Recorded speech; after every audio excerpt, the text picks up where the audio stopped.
दोस्तों, उपचुनाव की तारीख बदले जाने को लेकर बहुत बड़ा खुलासा हुआ है। यूपी सहित 2 और राज्यों में होने वाले कुल 14 सीटों पर उपचुनाव की तारीखों के बदलाव को लेकर बहुत बड़ी खबर सामने आई है। महाराष्ट्र और झारखंड में होने वाले विधानसभा चुनाव के बीच ही यूपी, केरल और पंजाब में उपचुनाव होना था, पर एक बड़ी वजह से चुनाव आयोग को उपचुनाव की तारीखों में बहुत बड़ा बदलाव करना पड़ा, जिसके बाद से यूपी में भयंकर सियासत होने लगी है। यहाँ तक कि सपा सुप्रीमो अखिलेश यादव ने भाजपा पर तगड़ा हमला बोलकर बवंडर खड़ा कर दिया।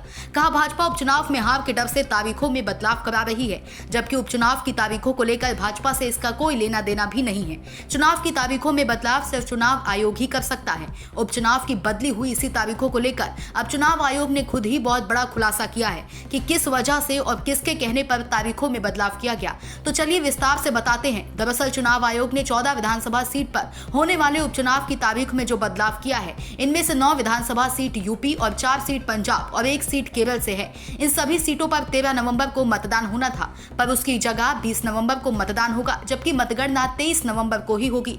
इसी को लेकर चुनाव आयोग ने बहुत बड़ा खुलासा करते हुए तारीखों में बदलाव होने की वजह सार्वजनिक की है। जानकारी के मुताबिक चुनाव आयोग को राष्ट्रीय और राज्य स्तर की पार्टियों की ओर से मांग की गई थी कि 13 नवंबर को होने वाले विधानसभा उपचुनाव की तारीख में बदलाव किया जाए, क्योंकि उस दिन धार्मिक और सामाजिक कार्यक्रम है, जिसके चलते चुनाव संपन्न करवाने में दिक्कतें आ सकती हैं और उसका असर मतदान प्रतिशत पर भी पड़ेगा, जिसको देखते हुए चुनाव आयोग ने तारीखों में बदलाव किया। तारीखों को लेकर किन किन सीटों पर हुआ बदलाव? यूपी में जिन सीटों पर उपचुनाव की तारीख में बदलाव हुआ है वो है गाजियाबाद, फूलपुर, खैर, कटहरी, करहल, मीरापुर, मझवा, सीसामऊ और कुंदरकी। इनमें से 8 सीटें लोकसभा चुनाव में अपने विधायकों के सांसद चुने जाने के बाद खाली हुई थी, जबकि सीसामऊ सीट पर सपा विधायक इरफान सोलंकी की अयोग्यता के कारण उपचुनाव हो रहा है, जिन्हें एक आपराधिक मामले में दोषी ठहराया गया था। अयोध्या की मिल्कीपुर सीट पर तारीख का नहीं हुआ ऐलान। अयोध्या की मिल्कीपुर सीट पर चुनाव की तारीख का ऐलान नहीं किया गया। चुनाव आयोग की तरफ से दी गई जानकारी में ये बताया गया कि मिल्कीपुर विधानसभा सीट का मामला उस वक्त अदालत में लंबित था।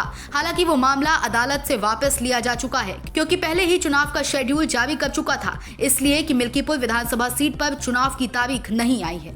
सब्सक्राइब करें साम टीवी, क्योंकि हम आ गए हैं अब आपके बीच, दिखाएंगे सत्ता के वादों और अपराधियों के एक एक कारनामे की हकीकत।